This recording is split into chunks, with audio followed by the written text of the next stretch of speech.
নতুনকৈ গঠন হোৱা টিহু সমষ্টিৰ এগৰাকী ভোটাৰ হিচাপে মই ভাৰতীয় জনতা পাৰ্টীৰ শীৰ্ষ নেতৃত্বক এটা অনুৰোধ কৰিব খুজিছোঁ।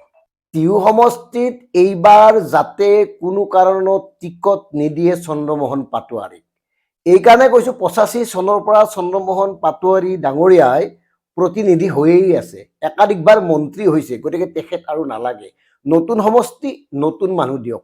আৰু আপোনালোকৰ ভাৰতীয় জনতা পাৰ্টীত নতুন মানুহৰ অভাৱ নাই, দক্ষ যোগ্য বহুত লোক আছে, তেওঁলোকক দিয়ক।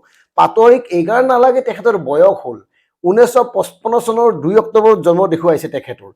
সেই হিচাপত তেখেতৰ বয়স 70ৰ ওপৰত, গতিকে 70 বছৰীয়া এগৰাকী লোকে নতুনকৈ গঠন হোৱা টিহু সমষ্টিক প্ৰতিনিধিত্ব কৰাটো আমি নিবিচাৰোঁ। নতুন সমষ্টি, নতুন উৎসাহ, নতুন পৰিকল্পনা, নতুন মানুহ লাগে, আমাক নতুন উদ্যম লাগে, নতুন সপোন লাগে, নতুন আশা লাগে। আৰু সেইকাৰণে নতুনৰ স্বাৰ্থত অন্তত এইবাৰ চন্দ্ৰমোহন পাটোৱাৰীক টিকট নিদিব। তেখেতৰ হাতখন বহুত দীঘল বোলে, হাত দীঘল হ'ল বুলিয়েই একেজন মানুহে বাৰে বাৰে আমাক প্ৰতিনিধিত্ব কৰিব নালাগে। আনহাতে এখেত সফল মন্ত্ৰী হিচাপে পৰিগণিত নহ'ল। বিগত সময়ছোৱাত এখেতৰ কাৰ্যকাল যদি নিৰীক্ষণ কৰে তেতিয়াহ'লে আপোনালোকেই গম পাব এখেতৰ ফলাফল কিমান কি।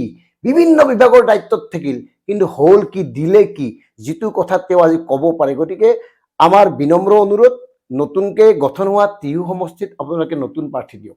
আৰু এই একেটা দাবী আমি অন্য দলকো কৰিম, কিন্তু আজি আমি ভাৰতীয় জনতা পাৰ্টীক এইকাৰণে এই দাবীটো কৰিছোঁ, আপোনালোকৰ দলৰ চন্দ্ৰমোহন পাটোৱাৰীয়ে এতিয়া সাংঘাতিক ধৰণে টিহুত নিৰ্বাচনী প্ৰচাৰত নামি পৰিছে, য'তে ত'তে যায়। মানে এতিয়া সময়ে সময়ে এনেকুৱা কথাও জানো আমি এই পাটোৱাৰীৰ, এখেতে মানে মানুহক ৰখাই থৈ ভাল পায়। ৰাতিপুৱা যোৱা মানুহ এটাক ৰাতিয়ে সাক্ষাৎ কৰে, বা সন্ধিয়া যোৱা মানুহ এটাক ৰাতিপুৱালৈকে ৰখাই থৈ বহাই থয়, এনেকুৱা অনেক ৰেকৰ্ড আছে। আৰু এখেতে মিছা কথা কয়। মেলে মিটিং বা বিভিন্ন অনুষ্ঠান উৎসৱ পাৰ্বণত তেখেতে দিয়া সময়মতে কোনোদিন, আগৰ কথা কৈছোঁ, উপস্থিত হ'ব নোৱাৰে, উপস্থিত নহয়। যদি সন্ধিয়া 5টাত সময় দিয়ে, ৰাতি 10টাও বাজিব পাৰে, 11টাও বাজিব পাৰে। আৰু ৰাইজৰ সন্মুখত ড্ৰাইভাৰজনক দোষ দিয়ে, গাড়ী অমুক হ'ল, গাড়ী তমুক হ'ল, মিলাব নোৱাৰিলে। মানে এখেতে যে মিছা কথা কয়, সাধাৰণ মানুহখিনিক যে এখেতে ব্যৱহাৰ কৰে, ইতিমধ্যে প্ৰমাণ হৈছে। গতিকে আমাৰ বিনম্ৰ নিবেদন, অন্তত এইবাৰ চন্দ্ৰমোহন পাটোৱাৰী ডাঙৰীয়াক টিহু সমষ্টিত দিব নালাগে।